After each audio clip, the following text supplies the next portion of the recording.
સંસાર સાગર તારવા જીનવાણી છે, નૌકાબલી જ્ઞાની શુકાની મળ્યા વિના એ નાવ પણ તારે નહીં.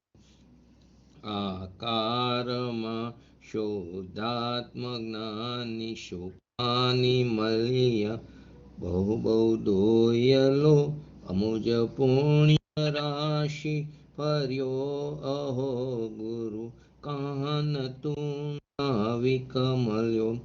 અહો ભક્ત ચિદાત્માના શ્રીમંદર વીરકુંદના બાયાંતર વિભવો તારા તારે નાવ મુમુક્ષુના સદા દ્રષ્ટિ તારી વિમરચિત ચૈતન્ય નિરખે અને જ્ઞપ્તિમાહી ડરવ ગુણ પર્યાય વિલશે.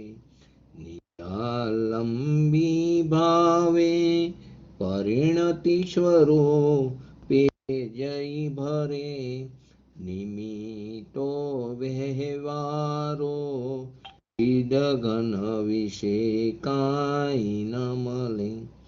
આયું સત જ્ઞાન જ્ઞાન તબકે ને વજ્રવાણી છૂટે. જે વજ્રેશુ મુમુક્ષુ સત્વ ઝરકે પરદ્રવ્યના તો તૂટે. રાગ દ્વેષ રૂચે ન જંપ ન વરે ભાવેન્દ્રિમાં અંશમાં તંકોત્કીર્ણય કંપ જ્ઞાન મહિમા હૃદયે રહે સર્વદા. નીતેષુ ઝરણ ચંદ્ર તને નમો કરુણા અકારણ સમુદ્ર તને નમો. હે જ્ઞાન પોષકશુ મેઘ તને નમો. આદાશના જીવન શિલ્પી તને નમો. ઊંડી ઊંડી ઊંડેથી સુખ નિધિ સતના વાયુની તે વાંતિ. વાણી ચિન્મૂર્તિ તારી ઉરયનુભવના સૂક્ષ્મ ભાવે ભરેલી. ભાવો ઊંડા વિચારી અભિનવ મહિમા ચિત્તમાં લાવી આવી. કોયેલો રત્ન પામું મનરથ મનનો પૂરજો શક્તિશાળી. ખોયેલો રત્ન પામું મનરથ મનનો પૂરજો શક્તિશાળી. નમો રિંટણ નમો શીટણ નમો આયર્યણમ નમો વૈજાયણમ નમો લોય શવ શ્રાવણમ. ચત્તારી મંગલમ અરિયંતા મંગલમ સિદ્ધા મંગલમ શાહુ મંગલમ કેવલી પંતો ધમ્મો મંગલમ. ચત્તારી લોકુત્તમા અરિયંતા લોકુત્તમા સિદ્ધા લોકુત્તમા શાહુ લોકુત્તમા કેવલી પંતો ધમ્મો લોકુત્તમા. ચત્તારી શરણ ભોજામી અરિયંતે શરણ ભોજામી સિદ્ધે શરણ ભોજામી શાહુ શરણ ભોજામી કેવલી પંતો ધમ્મો શરણ ભોજામી.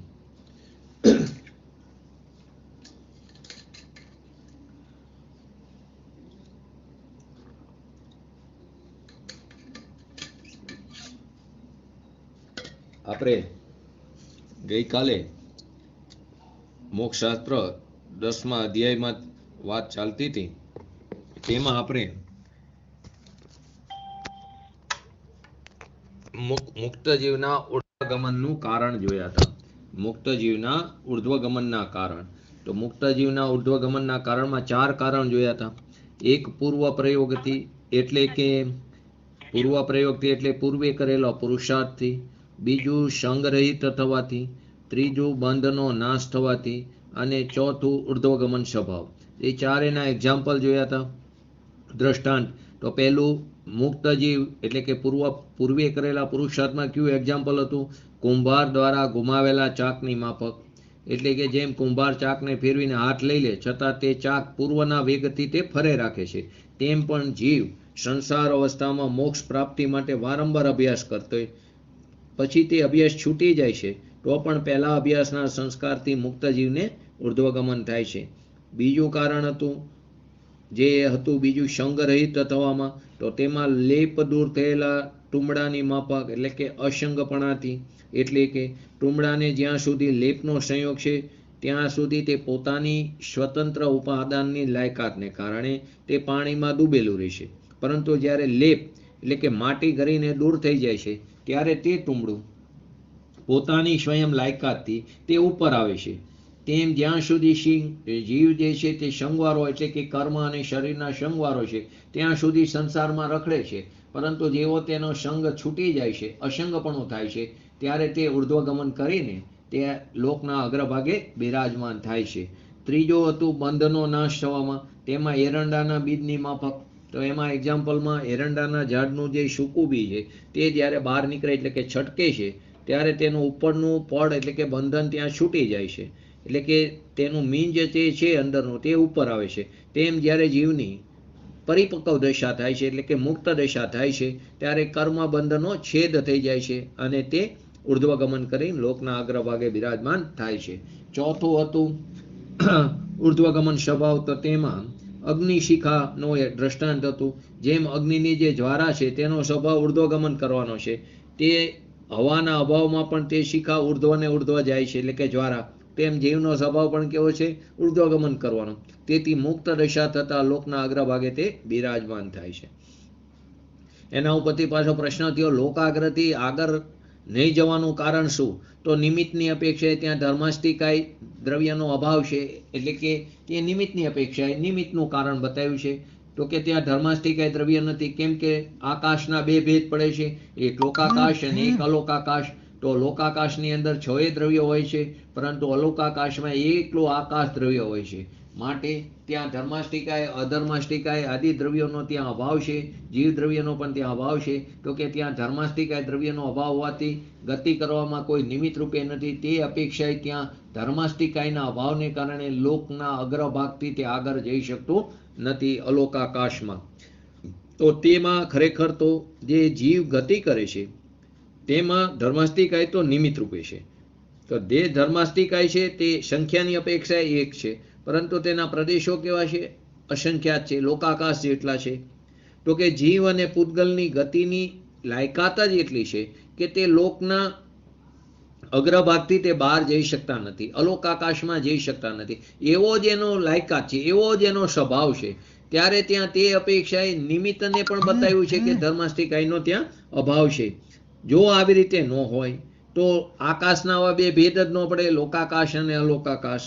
6 દ્રવ્યનો બનેલો લોક છે, તેમાં અલોકાકાશ એક જ એવું છે કે જેમાં આકાશ દ્રવ્ય છે.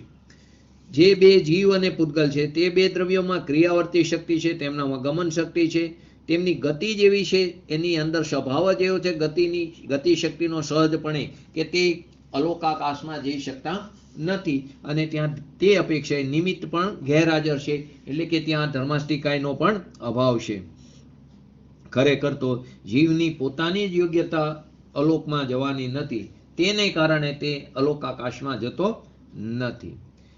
બીજું હતું અગુરુ લઘુત્વ ગુણનું સિદ્ધના.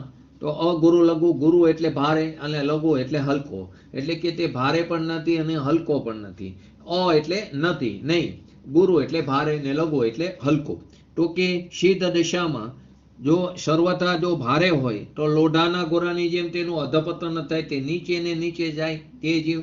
અને જો તે હલકો હોય સર્વથા તો પવનના ઝપાટામાં જેમ રૂ જે છે આંકોલિયાનું, તે વૃક્ષનું રૂ ઉડા જ કરે, તેમ સિદ્ધ સ્વરૂપવાળો જે જીવ છે તે નિરંતર ભ્રમણ કર્યા કરે, પરંતુ તેવી સિદ્ધ દશાનું સ્વરૂપ નથી. તેથી તેમાં અગુરુ લઘુત્વ ગુણ તે અપેક્ષાએ ત્યાં બતાવવામાં આવ્યું છે.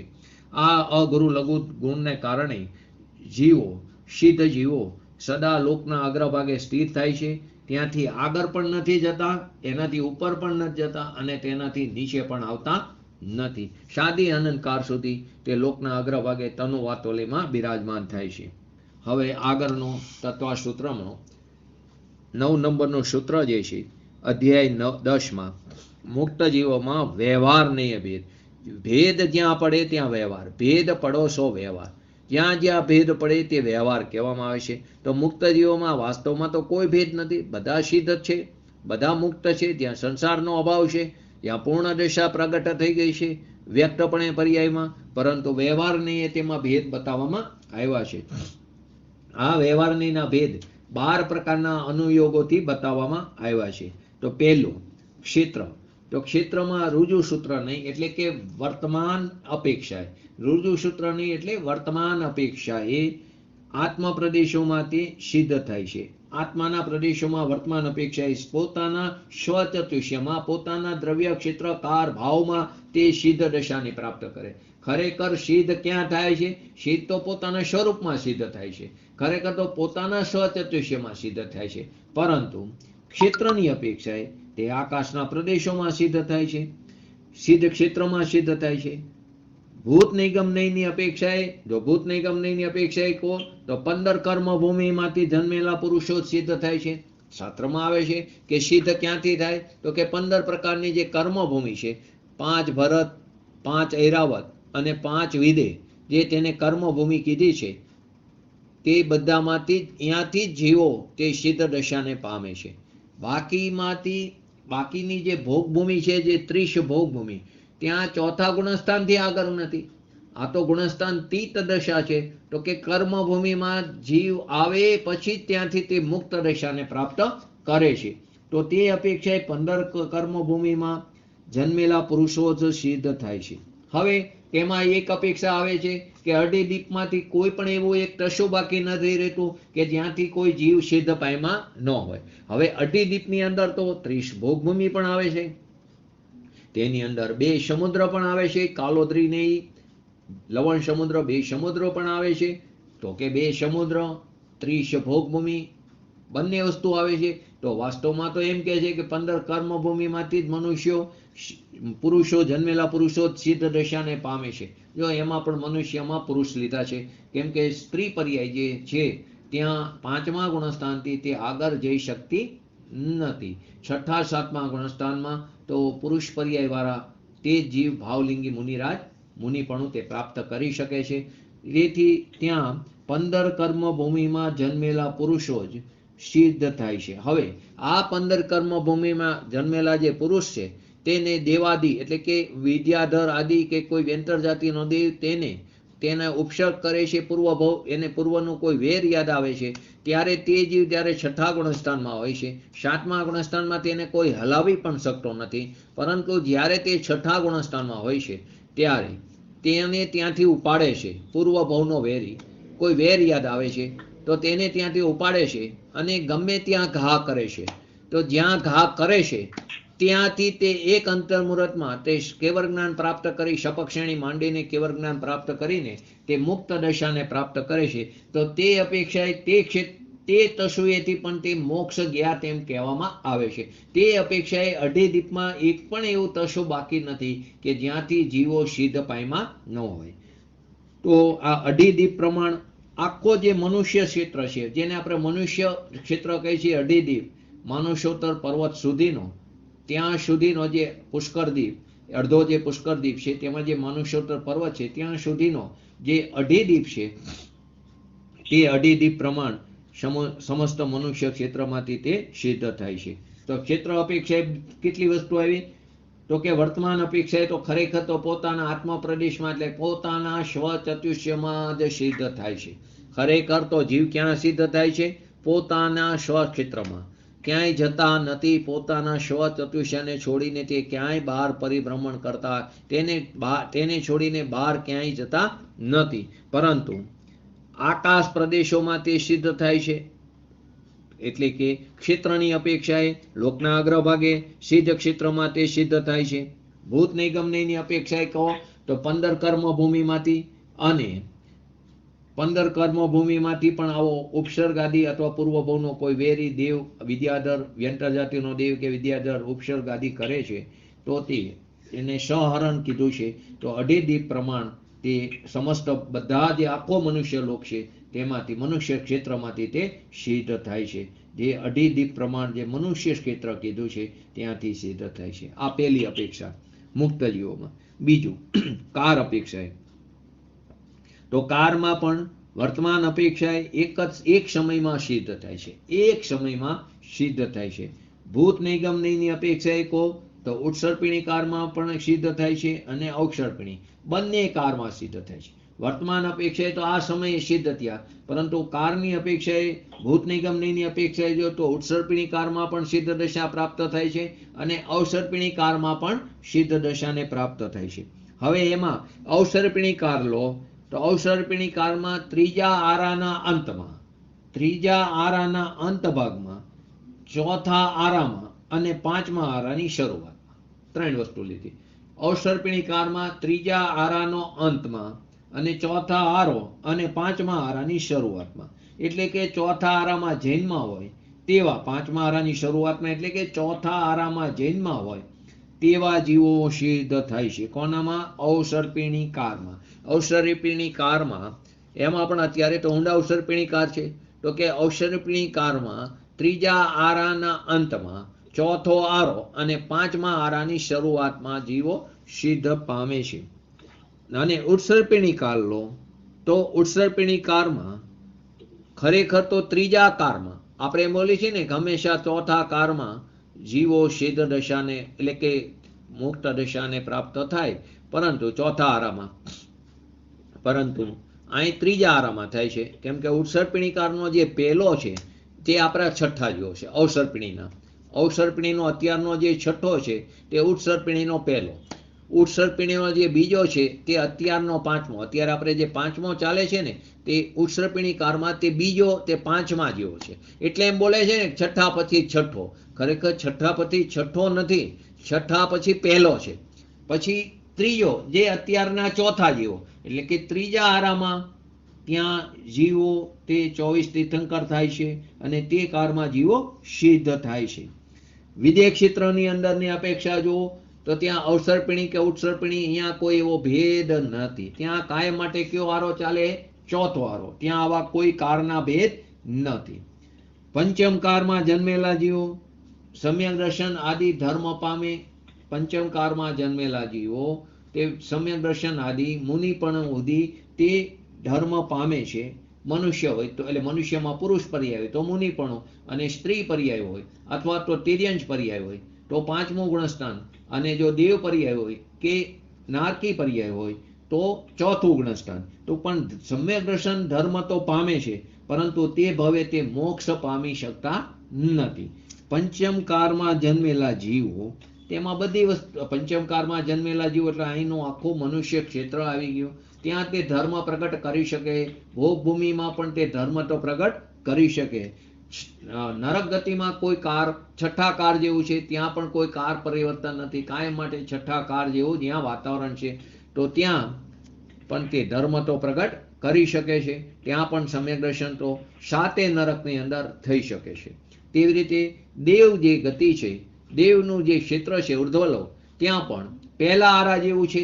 ત્યાં કાયમ માટે પહેલા આરા જેવું છે, તો કે ત્યાં પણ ધર્મ તો પ્રગટ કરી શકે છે. પરંતુ તે ભવે દેવ પર્યાય વાળો, નારકી પર્યાય વાળો, તિર્યંશ પર્યાય વાળો, સ્ત્રી પર્યાય વાળો અથવા તો પાંચમા આરામાં જન્મેલા કોઈ પણ મનુષ્ય તે ભવે મોક્ષ પામી શકતા નથી. વિદેહ ક્ષેત્રમાં જન્મેલા જીવો કે જ્યાં કાર પરિવર્તન નથી, ત્યાં હંમેશા માટે ચોથો આરો છે, તે ક્ષેત્રમાં જન્મેલા જીવો 2.5 દીપના કોઈ પણ ભાગમાં તે સર્વકાર એટલે બધા કારે તે મોક્ષ પામે છે.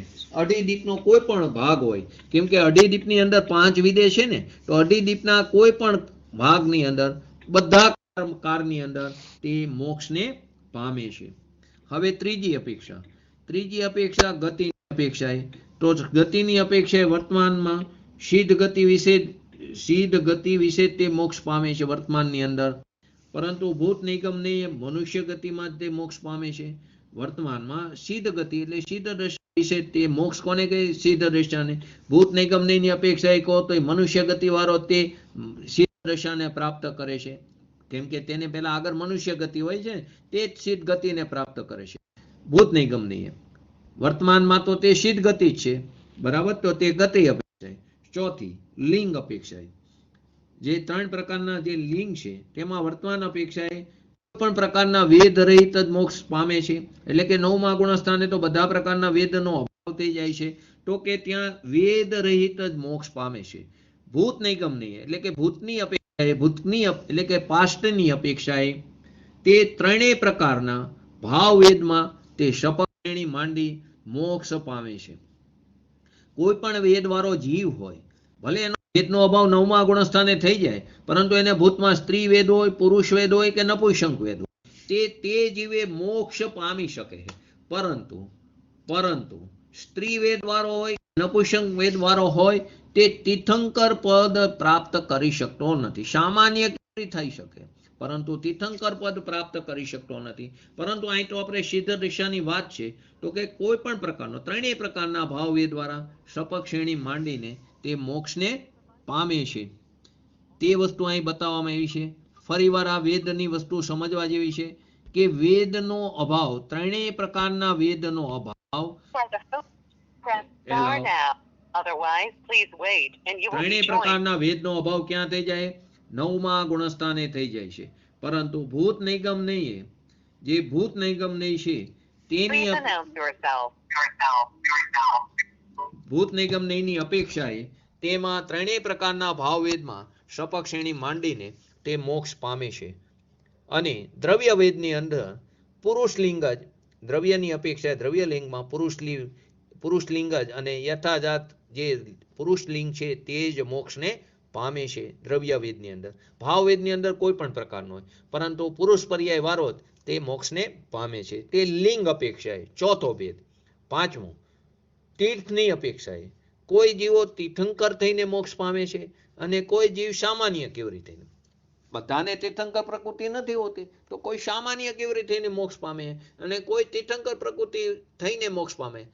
જો કેવરી અને અરિહંત તે બંને વસ્તુ એક જ છે. અરિહંત કહો કે કેવરી કહો, બંને એક છે. તીર્થંકર તે અરિહંતનો જ ભેદ છે, અરિહંતનો ભેદ છે. એટલે કે જેટલા પણ તીર્થંકર છે તે બધા અરિહંત અને કેવરી છે, પરંતુ જેટલા અરિહંત અને તીર્થંકર છે તે બધા જેટલા અરિહંત અને કેવરી છે તે બધા તીર્થંકર નથી થઈ શકતા. જેને તીર્થંકર પ્રકૃતિનો બંધ પડ્યો છે તેને ઉદયમાં આવે છે 13મા ગુણસ્થાને, ત્યારે તે તીર્થંકર પ્રકૃતિને ઉદયમાં આવવાથી સમોસરણ આદિ ગંધકુટી આદિની રચના થાય છે અને 8 પ્રતિહારી અને વૈભવની પ્રાપ્તિ થાય છે. તો કોઈ જીવ તીર્થંકર થઈને મોક્ષ પામે, કોઈ જીવ સામાન્ય કેવરી થઈને મોક્ષ પામે. સામાન્ય કેવરીમાં પણ કોઈ તો તીર્થંકર વિદ્યમાન હોય ત્યારે મોક્ષ પામે, અને કોઈ તીર્થંકરોની પછી તેમના તીર્થમાં મોક્ષ પામે. જો આ વસ્તુ પણ સમજો.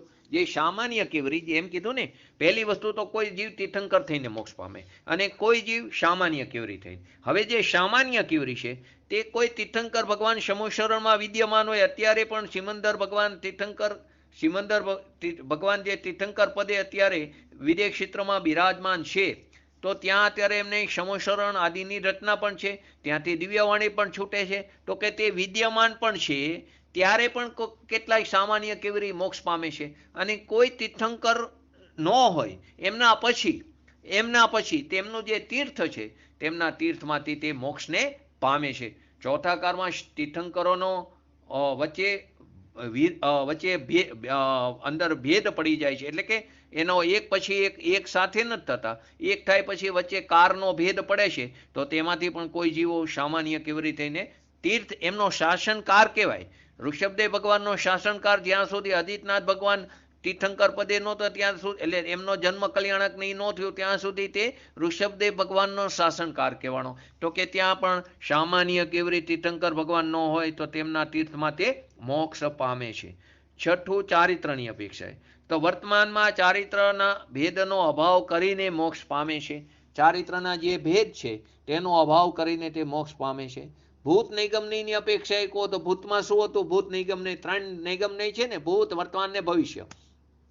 તો ભૂત નિગમનયમાં નજીકની અપેક્ષા કયું હોય છે?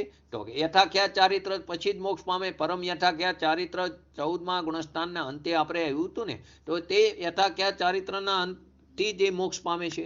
દૂરની અપેક્ષાએ જો તો ચારિત્રના જે આપણે તત્વસૂત્રની અપેક્ષાએ પણ ભેદ લીધા હતા. સામાયિક, છેદોપસ્થાન, સૂક્ષ્મ સાંપ્રાય અને યથાખ્યાત, અને કોઈને પરિહાર વિશુદ્ધિ હોય તો એ 5 પ્રકારના ચારિત્રથી મોક્ષ પામ્યા હતા. આપણે 5 વસ્તુ લીધી હતી: સામાયિક, છેદોપસ્થાન, સૂક્ષ્મ સંપ્રાય, યથાખ્યાત અને કોઈને પરિહાર વિશુદ્ધિ.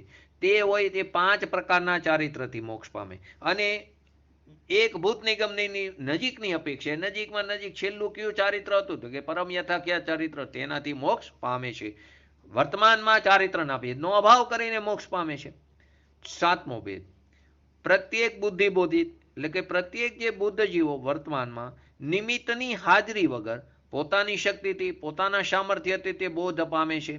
વર્તમાનમાં નિમિત્તની હાજરી વગર, પરંતુ તેને પૂર્વના સંસ્કાર છે, જેને આપણે નિસર્ગ સમ્યક દર્શન પણ કીધું હતું. જે જીવ સમ્યક દર્શન પ્રાપ્ત કરે છે અત્યારે એને કોઈ નિમિત્ત નથી, પરંતુ પૂર્વ એને આ દેશના સાંભળી હતી, તેને કારણે દેશના લબ્ધિપૂર્વક જ સમ્યક દર્શન થાય. પરંતુ એનો અર્થ એમ ન સમજવો કે દેશના લબ્ધિને કારણે થાય છે પોતાના સ્વભાવના આશ્રય, પરંતુ તેને દેશના લબ્ધિ હોય ને હોય સાંભળેલી, આ ભવે હોય કે આગળ સાંભળી હોય. તો કોઈની વર્તમાનમાં નિમિત્તની હાજરી નથી, પરંતુ પોતાની શક્તિથી, પૂર્વના સંસ્કારોથી તે બોધ પામે છે.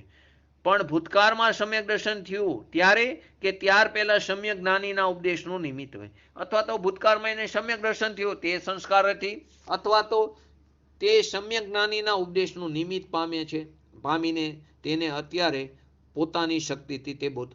નિમિત્ત હોય તો પામે તો પોતાની શક્તિથી, પણ આ નિમિત્તની અત્યારે પ્રત્યક્ષ હાજરી નથી, તેથી નિમિત્તની હાજરી વગર. એનો અર્થ એવો નથી કે નિમિત્ત વગર કાર્ય થયું છે. નિમિત્ત વગર કાર્ય થયું એનો અર્થ એવો નથી. ત્યાં નિમિત્તની અત્યારે નિમિત્તનો અભાવ છે તે અપેક્ષા. તો નિમિત્તનો અભાવ છે તેમાં પણ નિમિત્ત આવ્યું 5 સમવાયમાં. તેનો અર્થ એમ થયો કે નિમિત્તની હાજરી વિના, તો કે નિમિત્તની હાજરી વિના કાર્ય થયું, એમ નથી. ત્યાં નિમિત્તનો અભાવ છે. જેવી રીતે કર્મનો અભાવ બતાવવામાં આવે છે ને, કર્મનો અભાવ તે પણ નિમિત્તનો અભાવ છે. ઘાતી કર્મનો ક્ષય થયો તો કર્મના અભાવપૂર્વક કેવળ જ્ઞાનની પ્રાપ્તિ થઈ. તો કે ત્યાં નિમિત્ત શું હતું? કે ઘાતી કર્મનો અભાવ. તો કે અહીં નિમિત્તની હાજરી વગર પોતાની શક્તિથી બોધ પામે છે, અથવા પોતાને ભૂતકાળમાં સમ્યક દર્શન થયું હોય, અથવા તો કોઈ ભૂતકાળમાં સમ્યક જ્ઞાનીના ઉપદેશનું, ધર્મી જીવનું ઉપદેશનું નિમિત્ત પામીને તે પોતાની શક્તિથી બોધ પામે છે. અને બોધિત જીવો વર્તમાનમાં, કોઈ બોધિત જીવો વર્તમાનમાં પણ ગુરુદેવ જેવા જ્ઞાની ભગવંતોના, એટલે કે સમ્યક દ્રષ્ટિ જીવોના ઉપદેશના નિમિત્તથી ધર્મ પામે. આ બંને પ્રકારના જીવો મોક્ષ પામે. કોઈ અત્યારે વર્તમાનમાં, એટલે કોઈને અધિગમ સમ્યક દર્શન થાય, કોઈને નિસર્ગ સમ્યક દર્શન થાય. પરંતુ નિસર્ગ સમ્યક દર્શન જેને પણ થયું હોય તે પૂર્વે સમ્યક દર્શન થયું હોય ને વમી ગયું હોય, અને તેના સંસ્કારના બરે ફરી પાછું સમ્યક દર્શન પ્રાપ્તિ થાય, અથવા તો ભૂતકાળમાં કોઈ સમ્યક દ્રષ્ટિ જીવનો ઉપદેશના જે સાંભળ્યો હોય એના સંસ્કાર, દ્રઢ સંસ્કાર પડ્યા હોય, તેના નિમિત્તે પણ તેને સમ્યક દર્શન થાય, જેને આપણે નિસર્ગ સમ્યક દર્શન કીધું. અને કોઈને અધિગમ સમ્યક દર્શન થાય. માતાજીને અધિગમ સમ્યક દર્શન કહેવાય કે પૂજ્ય ગુરુદેવશ્રીનો ત્યાં નિમિત્ત હતું. તો પૂજ્ય ગુરુદેવશ્રીને જે સમ્યક દર્શન છે તે નિસર્ગ કહેવાય. તેમને કોઈ ગુરુ નહોતા, પોતાના પૂર્વના સંસ્કારોના ભરે તેમને સમ્યક દર્શન, પૂર્વમાં નિમિત્ત હતું સિમંદર ભગવાનનું સમુસરણ, સિમંદર ભગવાનની વાણી સાંભળી હતી, તે તેમનું નિમિત્ત હતું. આ પ્રકારે બંને પ્રકારના જીવો તે મોક્ષ પામે છે. 8મો, જ્ઞાન. તો જ્ઞાનમાં રુજુ સૂત્ર નહીં, એટલે વર્તમાન અપેક્ષાએ કેવળ જ્ઞાનથી જ સિદ્ધ થાય છે. વર્તમાન તો ખરેખર તો કેવળ જ્ઞાનપૂર્વક જ મોક્ષ દશાને પ્રાપ્તિ થાય. જ્યાં સુધી કેવળ જ્ઞાનની પ્રાપ્તિ નથી થતી ત્યાં સુધી તો 13મું ગુણસ્થાન નથી આવતું, 14મું નથી આવતું, ત્યાં સુધી ગુણસ્થાન તીત થવાતું નથી. તે વર્તમાન અપેક્ષાએ. પરંતુ ભૂત નિગમ નહીં જોઈએ તો કોઈને 2 પ્રકારના જ્ઞાનથી, મતિ અને શ્રુત. મતિ અને શ્રુત. મતિ અને શ્રુત પૂર્વક એને કેવળ જ્ઞાન થયું હોય. છેલ્લે તો કેવળ જ્ઞાન જ હોય, પરંતુ એની આગળ ભૂત નિગમનીમાં 2 જ્ઞાન હોય, મતિ અને શ્રુત. કોઈને 3 જ્ઞાન હોય, મતિ, શ્રુત અને અવધિ હોય.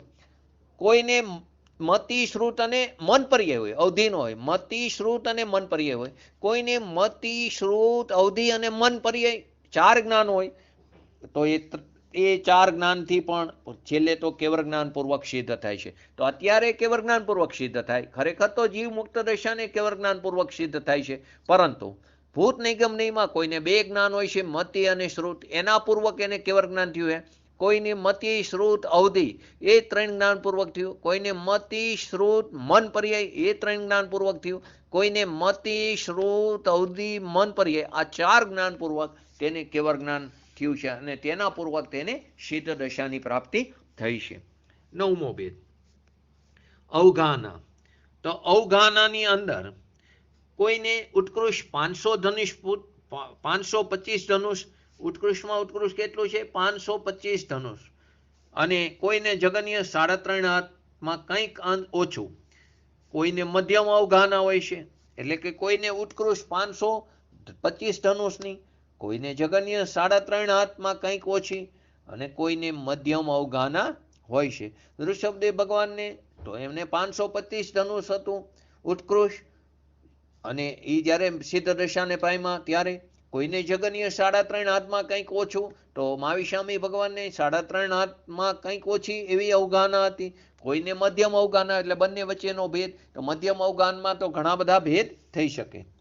ઉત્કૃષ્ટ 500 ધનુષમાંથી સહેજ ઓછું અને 3.5 હાથમાંથી ઓછામાં સહેજ વધારે, અહીંયાથી લઈને જેટલા પણ વચ્ચેના ભેદ પડે તે બધા મધ્યમ અવગાહનાના ભેદ છે.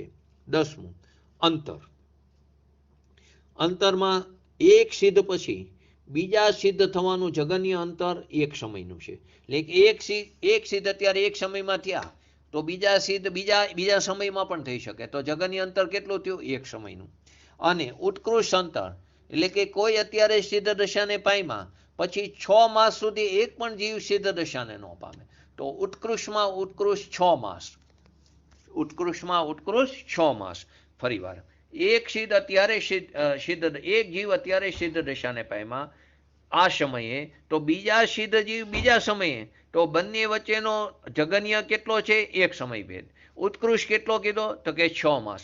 કોઈ જીવ અત્યારે સિદ્ધ દશાને પામ્યો તો 6 માસ સુધી બીજા કોઈ પણ જીવ સિદ્ધ દશાને ન પામે ઉત્કૃષ્ટ, અને 6 માસ પછી બીજો જીવ સિદ્ધ દશાને પામે. તો બંને વચ્ચે જગન્ય અને ઉત્કૃષ્ટ 1 સમય અને 6 માસ.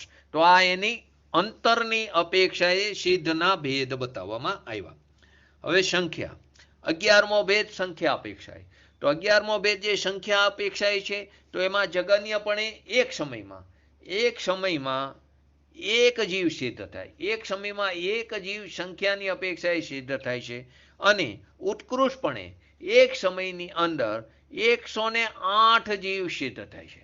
એક સમયમાં એક જીવ સિદ્ધ થાય જગન્યપણે, અને ઉત્કૃષ્ટપણે એક સમયની અંદર 108 જીવ સિદ્ધ થાય છે. સંખ્યાની અપેક્ષાએ ભેદ થયો. 12મો અલ્પ બહુત્વ. હવે અલ્પ બહુત્વના પાછા નવા 11 ભેદ પડે છે, એ આપણે સમજી. પરંતુ પહેલા અલ્પ બહુત્વ એટલે સંખ્યામાં હીનતા અને અધિકતા. સંખ્યામાં હીનતા અને અધિકતા, તેમાં 11 પ્રકારના ભેદ પડે છે, તે આપણે સમજી. એ પહેલા ફરીવાર આ મુક્ત જીવોનો વ્યવહારને એ ભેદ કીધો છે. નિશ્ચયને એ તેમનામાં કોઈ પણ પ્રકારનો ભેદ નથી. તો વ્યવહારને એ જે મુક્ત જીવોના ભેદ પડે છે તેની અંદર ક્ષેત્રની અપેક્ષાએ જોયો આપણે. તો ક્ષેત્રની અપેક્ષાએ વર્તમાન અપેક્ષાએ તો તે પોતાના સ્વચતુષ્યમાં તે સિદ્ધ દશામાં બિરાજમાન છે. આમ ભૂત નિગમની અથવા તો ક્ષેત્રની અપેક્ષાએ, ભૂત નિગમની પણ ક્ષેત્રની અપેક્ષાએ, ક્ષેત્રની અપેક્ષાએ તે આકાશના પ્રદેશોમાં લોકના અગ્રભાગે સિદ્ધ ક્ષેત્રમાં તે સિદ્ધ ભગવાન બિરાજમાન થાય છે. ભૂત નિગમની અપેક્ષાએ જોઈ તો 15 કર્મભૂમિમાંથી જે મનુષ્ય જે છે જન્મેલા જે પુરુષો છે તે જ સિદ્ધ પામે છે. ભૂત નિગમની અપેક્ષાએ તેની એટલે ભૂત નિગમની એટલે ભૂતકાળમાં જે અત્યારે સિદ્ધ થયા છે તે જીવો ભૂતકાળમાં શું હતા તો કે તે મનુષ્યમાં પણ પુરુષ પર્યાય. તો ક્યાંના તો કે કર્મભૂમિના. તો ભૂત નિગમની અપેક્ષાએ 15 કર્મભૂમિમાં જન્મેલા પુરુષો સિદ્ધ દશાને પામે છે. અને તેમાં પણ 15 કર્મભૂમિમાં જન્મેલા પુરુષોમાંથી તે તે છઠ્ઠા સાતમા ગુણસ્થાને જે ભાવલિંગી મુનિપણું એમને ધારણ કર્યું છે એવા જીવોમાંથી જ્યારે તે છઠ્ઠા ગુણસ્થાનમાં હોય છે ત્યારે તેને પૂર્વ ભવનો કોઈ વ્યંતર જાતિનો દેવ અથવા વિદ્યાધર તેને ઉપસર્ગ કરે છે, એનો વેર યાદ આવે છે, તો તેમને ત્યાંથી છઠ્ઠા ગુણસ્થાનમાં જે ઝૂલતા હોય છઠ્ઠામાં હોય છે ત્યારે તે મુનિરાજને ઉપાડે છે અને તે ગમે ત્યાં તેમને ફેંકે છે. તો તે સમયે તે વખતે તે નીચે પડે તે પહેલાં એક અંતર્મુહૂર્તની અંદર તે શપક શ્રેણી માંડીને કેવળ જ્ઞાન પ્રાપ્ત કરી લોકના અગ્રભાગે બિરાજમાન થાય છે. ત્યારે તેને તે ક્ષેત્રની અપેક્ષાએ તે તશોની અપેક્ષાએ તે ત્યાંથી સિદ્ધ પામ્યા એમ કહેવામાં આવે છે. તો અઢી દીપના બધો આખું જે મનુષ્ય ક્ષેત્ર છે તેમાં એક પણ એવું તશો બાકી નથી રહેતું કે જ્યાંથી જીવ સિદ્ધ દશાને પામ્યા ન હોય. બીજી અપેક્ષા આપણે કાર અપેક્ષા લીધી. તો કાર અપેક્ષામાં એક સમયમાં સિદ્ધ થાય છે, પછી ઉત્સર્પિણી કાર અને અવસર્પિણી બંને કારની અંદર સિદ્ધ થાય છે અને વિદેહ ક્ષેત્રમાં કોઈ કાર ભેદ હોતો નથી. વિદેહ ક્ષેત્રની અંદર કોઈ કાર ભેદ નથી, પરંતુ આ જે કાર ભેદ છે તે ભરત અને ઐરાવત ક્ષેત્રમાં, તેમાં ઉત્સર્પિણી અને અવસર્પિણી બંને કારની અંદર સિદ્ધ થાય છે. તેમાં પણ અવસર્પિણી કારના ત્રીજા આરાના અંતમાં ચોથો આરો અને પંચમ આરાની શરૂઆત. તો કે ચોથા આરામાં તે જન્મ હોય અને પંચમ આરામાં તેમનું દેહ પરિવર્તન થયું હોય, એટલે કે ત્યારે તે નિર્વાણને પામ્યા હોય. તો ચોથા આરામાં જન્મ હોય તેવા જીવો તે સિદ્ધ થાય છે. ઉત્સર્પિણી કાર લો તો એના ત્રીજા કારમાં 24 તીર્થંકર થાય છે અને તે કારમાં તે જીવો સિદ્ધ દશાને પામે છે. વિદેહ ક્ષેત્રમાં કોઈ કાર ભેદ નથી, તો કાયમ માટે ત્યાં ચોથો કાર છે, તો ત્યાંથી જીવ સિદ્ધ દશાને પામે છે. પંચમ કારમાં જન્મેલા જીવો તે સમ્યક દર્શનને પ્રાપ્ત કરી શકે છે, પરંતુ તે જીવ તે મોક્ષ દશાને તે ભવમાં પ્રાપ્ત કરી શકતા નથી. અને વિદેહ ક્ષેત્રમાં જન્મેલા જીવો અઢી દીપના કોઈ પણ ભાગમાં સર્વકારે મોક્ષ પામે છે. અઢી દીપનો કોઈ પણ ટસો હોય ત્યાંથી તે મોક્ષ પામે. ઉપરથી ઘા કરે તો તે ત્યાં અઢી દીપમાં ક્યાંય પણ ઘા કરે તો તે વિદેહ ક્ષેત્રમાં જન્મ હોવો જોઈએ, તે જીવ ત્યાંથી મોક્ષ પામે છે. તે અપેક્ષાએ ત્રીજું ગતિની અપેક્ષાએ, તો કે વર્તમાન અપેક્ષાએ સિદ્ધ ગતિ જે પામે છે જ મોક્ષ દશા કહેવાય છે. પરંતુ ભૂત નિગમની અપેક્ષાએ જો તેને કઈ ગતિ હોય છે તો કે મનુષ્ય ગતિ. તો ભૂત નિગમની અપેક્ષાએ મનુષ્ય ગતિમાંથી જીવ મોક્ષ પામે છે. ચોથું લિંગ લીધું, તો કે વર્તમાન અપેક્ષાએ વેદ રહિત જીવ મોક્ષ પામે છે. બધા પ્રકારના વેદનો અભાવ, ભાવવેદનો અભાવ 9મા ગુણસ્થાને થઈ જાય છે. પરંતુ ભૂત નિગમનીએ 3 પ્રકારના ભાવવેદમાંથી કોઈ પણ પ્રકારનો ભાવવેદ હોય તે ભાવવેદવાળો જીવ શપક શ્રેણી માંડીને તે મોક્ષ દશા પ્રાપ્ત કરી શકે છે. અને દ્રવ્યવેદની અંદર તેમાં ખાલી પુરુષલિંગ અને તે મોક્ષ દશાને પ્રાપ્ત કરે છે. તીર્થ, તો તે અપેક્ષાએ કોઈ જીવ તીર્થંકર થઈને મોક્ષ દશા પ્રાપ્ત કરે, કોઈ સામાન્ય કેવરી થઈને મોક્ષ દશાને પ્રાપ્ત કરે છે. સામાન્ય કેવરીમાં પણ કોઈ તીર્થંકર વિદ્યમાન હોય ત્યારે મોક્ષ પામે છે સામાન્ય કેવરી, અથવા તો કોઈ તીર્થંકરની હાજરી ન હોય પરંતુ એનો તીર્થંકરનો જે એમનું તીર્થ છે, એમનો શાસનકાળ છે, તેમાં તે મોક્ષ દશાને પામે છે. છઠ્ઠું ચારિત્ર, તો રુજુ સૂત્રને ચારિત્રના ભેદનો અભાવ કરીને તે મોક્ષ દશાને પામે છે. ભૂત નિગમને નજીકમાં નજીક તો પરમ યથાખ્યાત ચારિત્ર હોય છે, તેનાથી તે મોક્ષ પામે છે. દૂરની અપેક્ષાએ જોઈએ તો આપણે 5 પ્રકારના ચારિત્ર તત્વસૂત્રમાં જોયા હતા: સામાયિક, છેદોપસ્થાન, સૂક્ષ્મ સાંપ્રદાયિક, યથાખ્યાત અને પરિહાર વિશુદ્ધિ હોય તો તેનાથી પણ તે મોક્ષ દશાને પામે છે. સાતમું પ્રત્યેક બુદ્ધિ બોધિત, તો પ્રત્યેક બુદ્ધ જીવો વર્તમાનમાં નિમિત્તની હાજરી વગર એટલે કે નિસર્ગ સમ્યક દર્શન પ્રાપ્ત કરી પોતાની શક્તિથી તેને પ્રાપ્ત કર્યું છે. પરંતુ તેને ભૂતકાળમાં કાં તો સમ્યક દર્શન થયું હોય અથવા તો કોઈ ભૂતકાળમાં સમ્યક જ્ઞાની પુરુષનો ઉપદેશનું નિમિત્ત પામીને તે વર્તમાન પર્યાયમાં તે વિતરાગ દશા પ્રાપ્ત કરે છે, જેને આપણે નિસર્ગ સમ્યક દર્શન કીધું. અને કોઈ બોધિત જીવો વર્તમાનમાં સમ્યક દ્રષ્ટિ જીવોના ઉપદેશનું નિમિત્ત પામીને તે ધર્મ પામે, એટલે કે અધિગમ સમ્યક દર્શન, આ બંને પ્રકારના જીવો તે મોક્ષ પામે છે. આઠમું જ્ઞાન, તો રુજુ સૂત્રની એટલે કે વર્તમાન અપેક્ષાએ કેવળ જ્ઞાનથી જ સિદ્ધ દિશા પામે છે વર્તમાનમાં તો. પરંતુ ભૂત નિગમની અપેક્ષાએ કોઈ પણ 2 પ્રકારના જ્ઞાન હોય, મતિ જ્ઞાન અને શ્રુત જ્ઞાન, તે પૂર્વક એને કેવળ જ્ઞાન પ્રાપ્ત થઈને તેને મોક્ષ દશા પ્રાપ્ત કરી. કોઈને 3 પ્રકારના જ્ઞાન, મતિ, શ્રુત, અવધિ પૂર્વક કેવળ જ્ઞાન હોય. કોઈને મતિ, શ્રુત, મન પર્યાય પૂર્વક કેવળ જ્ઞાન હોય. કોઈને મતિ, શ્રુત, અવધિ અને મન પર્યાય 4 જ્ઞાન પૂર્વક એને કેવળ જ્ઞાન પ્રાપ્ત થઈને તે મોક્ષ દશાને પ્રાપ્ત કરે છે. તે 8મો ભેદ. 9મો અવગાના. તો કોઈને ઉત્કૃષ્ટપણે 500 ધનુષ ફૂટની હાઈટ હોય, 525 ધનુષ ફૂટની હોય છે અવગાના. કોઈને જગન્ય 3.5 હાથથી કંઈક ઓછી હોય છે અને કોઈને મધ્યમ અવગાના હોય, બંને વચ્ચેની મધ્યમ અવગાના હોય છે. તે અવગાનાની અપેક્ષાએ મુક્ત જીવોનો ભેદ છે. 10મો અંતર. એક સિદ્ધ પછી બીજા સિદ્ધ થવાનું જગન્ય અંતર 1 સમયનું છે અને ઉત્કૃષ્ટ અંતર 6 માસનું છે. 11મો સંખ્યા. જગન્યપણે એક સમયમાં એક જીવ સિદ્ધ થાય છે અને ઉત્કૃષ્ટપણે એક સમયની અંદર 108 જીવ સિદ્ધ દશાને પામે છે.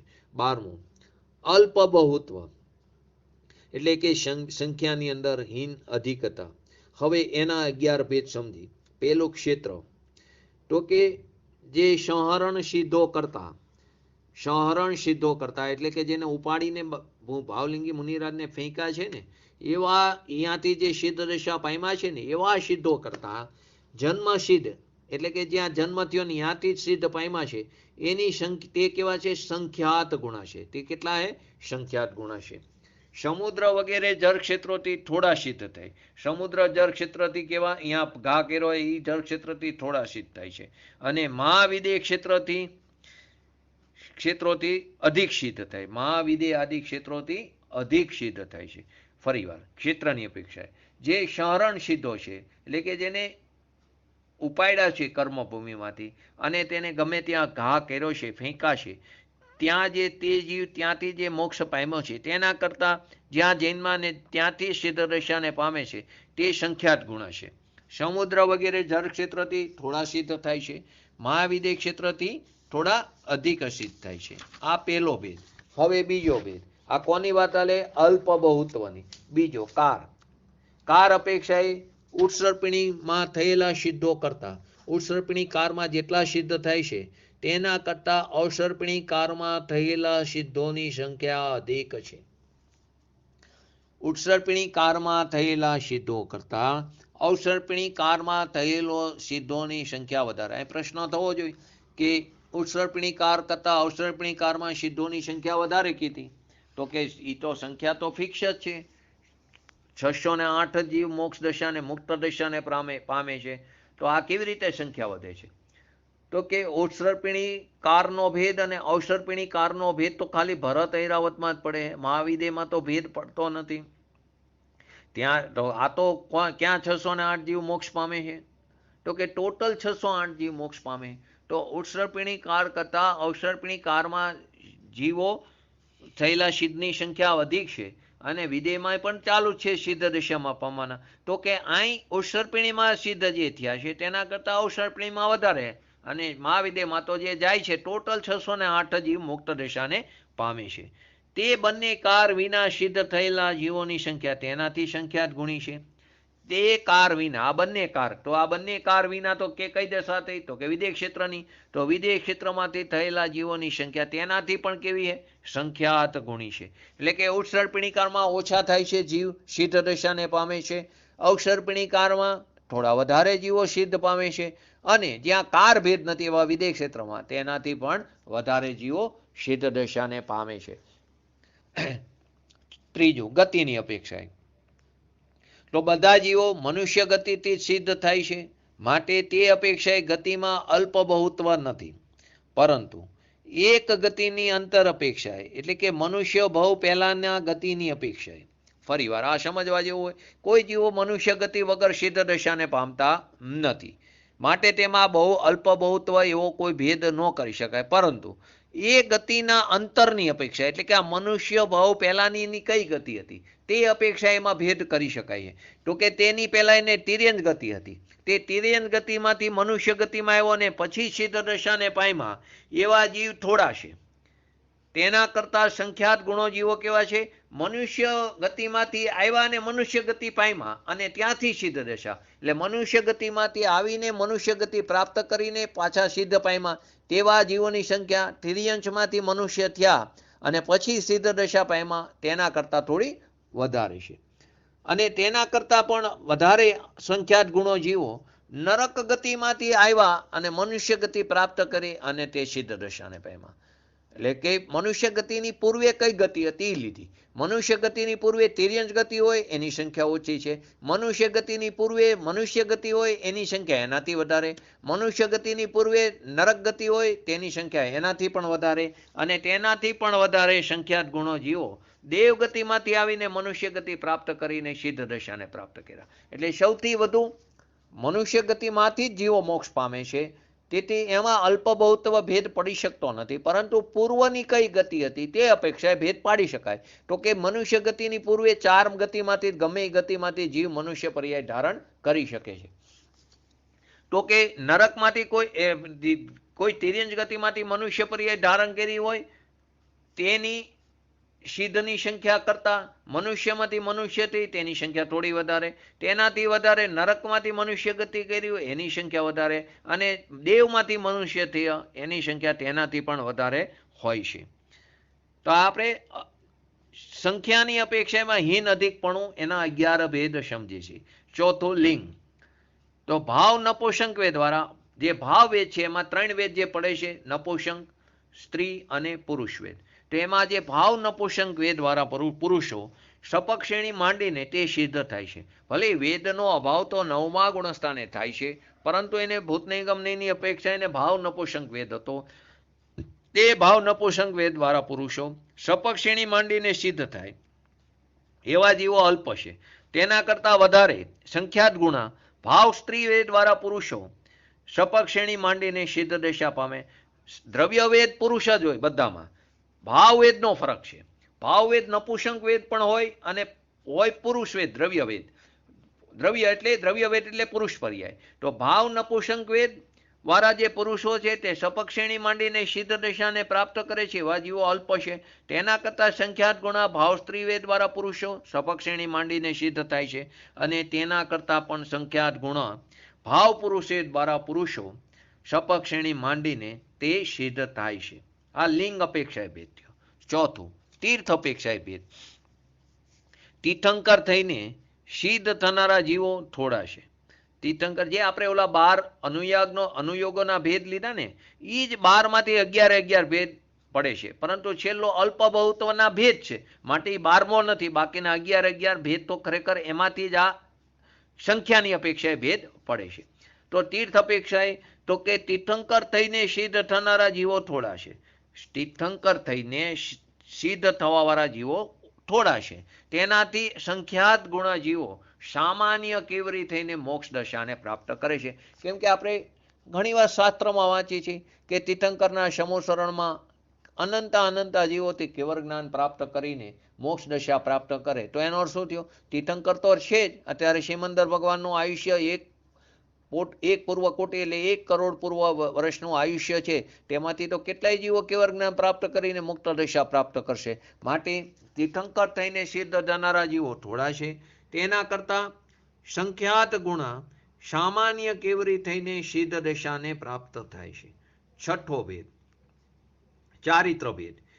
તો કે ચારિત્રની અપેક્ષાએ તો 5 ચારિત્ર જે આપણે 5 ચારિત્ર લીધા ને સામાયિક છેદોપસ્થાનાની યાદી.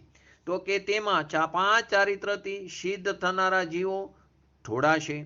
તેનાથી સંખ્યાત ગુણા જીવો પરિહાર વિશુદ્ધિ સિવાયના 4 ચારિત્રથી 5 ચારિત્ર ક્યાં લીધા? સામાયિક, છેદોપસ્થાના, સૂક્ષ્મ સંપ્રાય, યથાખ્યાત અને પરિહાર વિશુદ્ધિ.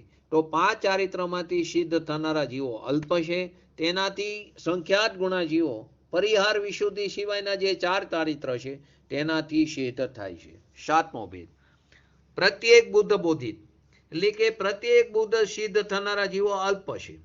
અને તેનાથી સંખ્યાત ગુણા એટલે પ્રત્યેક બુદ્ધ એટલે કે પોતાના પૂર્વના સંસ્કારો અથવા તો પૂર્વી સમ્યક દર્શન જેને પામ્યા હોય ને વમી ગયું અને પાછું પોતાના પૂર્વના સમ્યક દર્શનના બરે તે ફરીવાર પૂર્વના સંસ્કારોના બરે ફરીવાર વિતરાગ દશા પ્રાપ્ત કરે અથવા તો પૂર્વે કોઈ સમ્યક દ્રષ્ટિના ઉપદેશ સાંભળી અત્યારે તેને તે એનું નિમિત્ત પામીને અત્યારે તે વિતરાગ દશા પ્રાપ્ત કરે એવા જીવો અલ્પ છે. એટલે કે નિસર્ગ સમ્યક દર્શન પ્રાપ્ત કરીને સિદ્ધ દશા પ્રાપ્ત કરવાવાળા જીવો અલ્પ છે. અને તેનાથી સંખ્યાત ગુણા બોધિત એટલે કે અધિગમ સમ્યક દર્શન પ્રાપ્ત કરીને જે સિદ્ધ થાય છે તેની સંખ્યા વધારે છે. 8મું જ્ઞાન.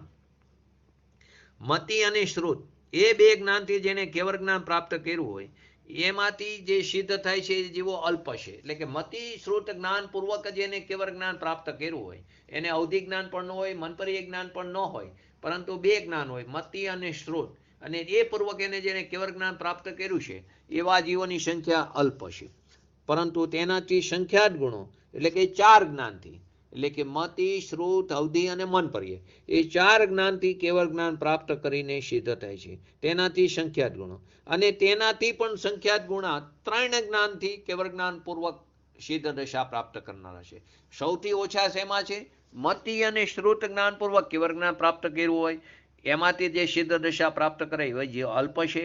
તેનાથી વધારે સંખ્યાત ગુણા 4 જ્ઞાનથી મતિ, શ્રુત, અવધિ અને મનપર્ય એ 4 જ્ઞાનપૂર્વક જેને કેવળ જ્ઞાન પ્રાપ્ત કર્યું અને સિદ્ધ દશા પામે છે તે તેનાથી સંખ્યાત ગુણા અને એનાથી પણ સંખ્યાત ગુણા મતિ, શ્રુત, અવધિ અથવા મતિ, શ્રુત અને મનપર્ય એ 3 જ્ઞાનથી કેવળ જ્ઞાન જેને પ્રગટ કર્યું છે અને સિદ્ધ દશા પ્રાપ્ત કરી છે એ જીવો તેનાથી પણ વધારે છે. 9મું અવગાના. જગન્ય અવગાનાથી સિદ્ધ થનારા જીવો અલ્પ છે. જગન્ય જે અવગાના આપણે 3 હાથથી કીધું ને ઓછું છે એવી જગન્ય અવગાનાથી સિદ્ધ થનારા જીવો કેવા છે? અલ્પ છે. એટલે કે તે અવગાનાથી જનાવરા જીવો અલ્પ છે. એટલે કે જગન્ય કેટલું કીધું? 3.5 હાથમાં કંઈક ઓછી અને ઉત્કૃષ્ટ 525 ધનુષ. તો કે જગન્ય અવગાનાથી જવાવાળા સિદ્ધોની સંખ્યા અલ્પ છે. તેનાથી સંખ્યાત ગુણા જે 525 ધનુષ કીધી ને એ ઉત્કૃષ્ટ અવગાનામાં અને એનાથી પણ સંખ્યાત ગુણા મધ્યમ અવગાનામાં. 3 અવગાના લીધી જગન્ય અવગાના 3.5 હાથથી કંઈક ઓછી એ જગન્ય અવગાનામાંથી સિદ્ધ થવાવાળા જીવો અલ્પ છે. 525 ધનુષ તે ઉત્કૃષ્ટ અવગાના કીધી તેમાંથી એના કરતાં પણ સંખ્યાત ગુણા જીવો સિદ્ધ દશા પામે છે અને તેનાથી પણ સંખ્યાત ગુણા મધ્યમ અવગાના વાળા સિદ્ધ દશાને પામે છે. 10મું અંતર અપેક્ષાએ. તો કે 6 માસના અંતર વાળા સિદ્ધ સર્વથી ઓછા છે. કે 6 માસનો અંતરનો ભેદ પડે કે અત્યારે કોઈ જીવ સિદ્ધ દશાને પામ્યો અને 6 માસ સુધી કોઈ ન પામે અને 6 માસના અંતર પછી સિદ્ધ દશાને બીજો જીવ સિદ્ધ દશાને પામે તો તે અંતરવાળા જીવો ઓછા છે બધાથી અને તેનાથી સંખ્યાત ગુણા એક સમયના અંતરવાળા એટલે કે આ એક સમયે સિદ્ધ થયો ને પછી એક સમય પછી પાછા બીજા સમયે બીજો જીવ સિદ્ધ દશાને પામે તેની સંખ્યા વધારે છે.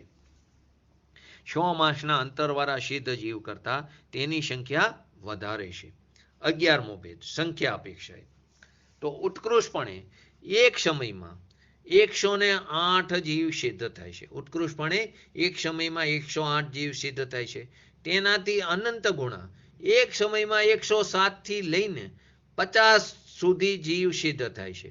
તેનાથી અનંત ગુણા એક સમયમાં 107 થી 50 સુધી જીવ સિદ્ધ દશાને પામે છે.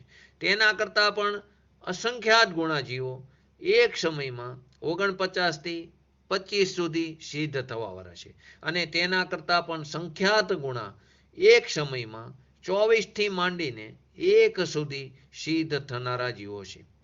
એટલે એક સમયની અપેક્ષા એ છે બધી વાત. ઉત્કૃષ્ટપણે એક સમયમાં 108 જીવ થાય. તેનાથી અનંત ગુણા એક સમયમાં 107 થી 50 સુધી થાય છે.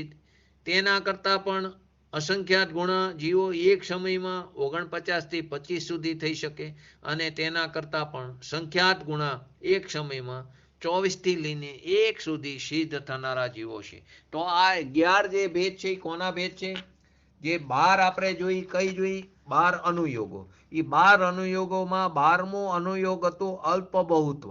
એ અલ્પ બહુત્વમાં સંખ્યામાં જે હીનતા અને અધિકતા જે જોવા મળે છે તેના આપણે 11 પ્રકારના ભેદ જોયા. તો આ રીતે બાહ્ય નિમિત્તોની અપેક્ષાએ સિદ્ધોમાં ભેદની કલ્પના કરવામાં એટલે એને વ્યવહાર કહેવામાં આવ્યો. બાહ્ય નિમિત્તોની અપેક્ષાએ સિદ્ધમાં ભેદની કલ્પના કરવામાં આવી છે. વાસ્તવમાં અવગાના ગુણ સિવાયના બીજા આત્મીય ગુણોની અપેક્ષાએ તેમનામાં કાંઈ ભેદ નથી. અવગાન ગુણ સિવાય બીજા જે ગુણો છે તેની અપેક્ષાએ તેનામાં કોઈ ભેદ નથી. અહીં એમ ન સમજવું કે એક સિદ્ધમાં બીજા સિદ્ધ ભરી જાય છે. એક સિદ્ધમાં, કેમ કે એક જ જગ્યાએ અનંત સિદ્ધ ભગવાન છે, તો કે એક દ્રવ્ય બીજા દ્રવ્યને સ્પર્શ કરતું નથી, એ સિદ્ધાંત ત્યાં સિદ્ધ થાય છે. મુક્ત જીવોની અપેક્ષાએ પણ એ સિદ્ધાંત સિદ્ધ થાય છે, અને નિગોદના જીવોની અપેક્ષાએ પણ એ સિદ્ધાંત સિદ્ધ થાય છે. કેમ કે એક નિગોદના શરીરની અનંત નિગોદિયા જીવ છે. એક નિગોદના શરીરની અંદર, નિગોદિયા શરીરની અંદર અનંત નિગોદિયા જીવ છે. અને તે કેટલા છે કે અત્યાર સુધીમાં જેટલા જીવો સિદ્ધ દશાને પામ્યા છે તેના કરતાં પણ અનંત ગુણા સિદ્ધો તે એક નિગોદના શરીરનું એક ખાલી કટકો જે સોયની અણી ઉપર છે તેના ઉપર અનંત જે સિદ્ધો અત્યાર સુધીમાં થયા તેના કરતાં પણ અનંત ગુણા નિગોદિયા જીવ છે. તો એ ત્યારે પણ તે એક જીવ બીજા જીવને અડતો નથી, સ્પર્શ કરતો નથી. તો અહીં સિદ્ધ દશા પણ માં જે જીવો મુક્ત દશા પામ્યા છે તે સિદ્ધ ગતિમાં, તો ત્યાં પણ અનાદિકાળથી અત્યાર સુધી તો કેટલા જીવ ગયા હોય? 608 ગણો તો 6 મહિના ને 8 સમયમાં, તો અત્યાર સુધી તો આવા કેટલાય 6 મહિના ને 8 સમય ગયા, તો 608 જીવ કેટલા થઈ ગયા? તો કે છતાં પણ આવા અનંતા જીવો ત્યાં સિદ્ધ દશામાં બિરાજમાન છે. હજી અનંતકાળ સુધી આવા સાદી અનંતકાળ એટલે કે અનાદિથી થઈ રહ્યા છે, અને અનંતકાળ સુધી, સાદી અનંતકાળ સુધી જે અવ્યાબાદ સુખનો ભોગવટો કરે છે એવા અનંત સિદ્ધો તે સિદ્ધ દશામાં બિરાજમાન છે, મુક્ત દશામાં બિરાજમાન છે. તે છતાં પણ તે એક જીવ બીજા જીવને અડતો નથી, સ્પર્શ કરતો નથી. એટલે કે એક સિદ્ધ બીજા સિદ્ધની અંદર ભરી જાય છે, માટે ભેદ નથી. એક સિદ્ધમાં બીજા સિદ્ધ ભરી જાય છે એમ અવગાનામાં ભેદ નથી. સિદ્ધ દશામાં પણ દરેક જીવો જુદે જુદા જ રહે છે. સિદ્ધ દશામાં પણ દરેક જીવો ભિન્ન છે. કોઈ જીવ એકબીજામાં ભરી જતા નથી.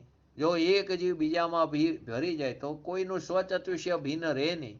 તો એક દ્રવ્ય બીજા દ્રવ્યનું કાર્ય કરે એ સિદ્ધ થાય, જે વસ્તુ સ્વરૂપથી વિપરીત છે. એક દ્રવ્ય બીજા દ્રવ્યનું કાર્ય કરી શકતું નથી. દરેક દ્રવ્ય પોતાના સ્વચતુષ્યમાં પરિણમન કરે છે. પોતાનું સ્વચતુષ્ય છોડીને તે પર ચતુષ્યમાં પ્રવેશ કરી શકતો નથી. પોતાનું મર્યાદાને ઉલ્લંઘન કરતો નથી.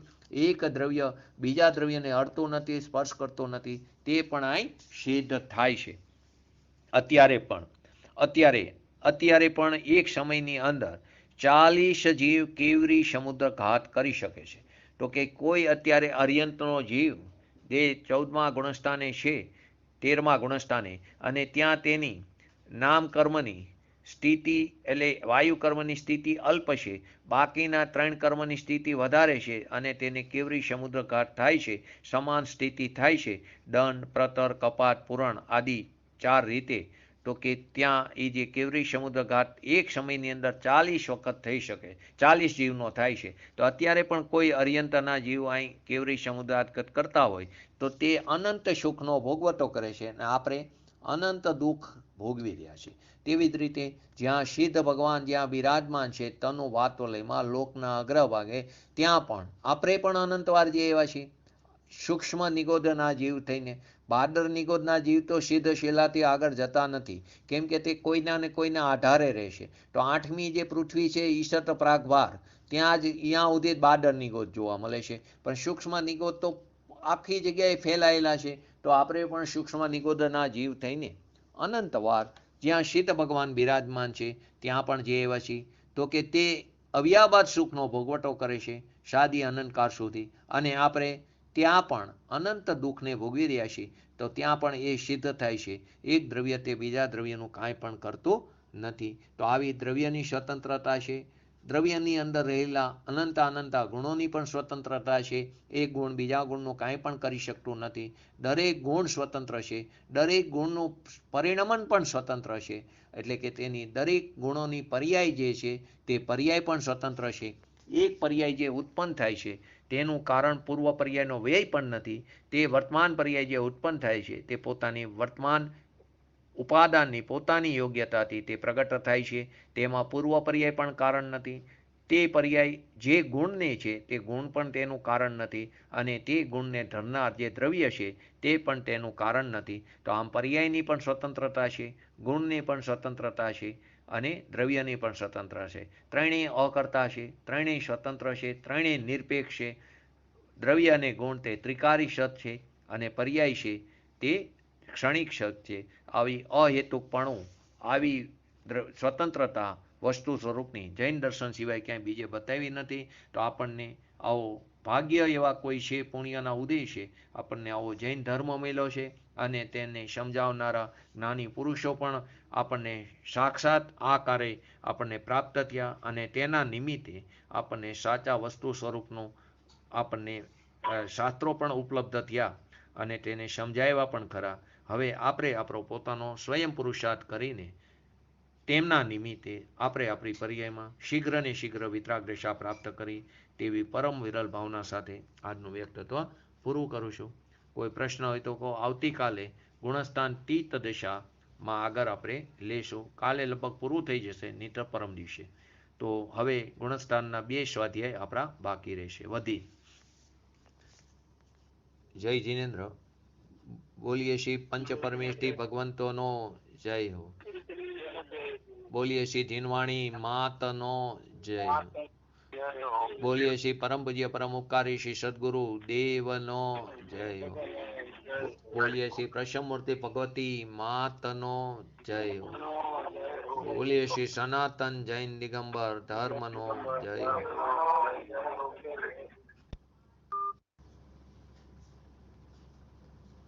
જગ્યા રોકી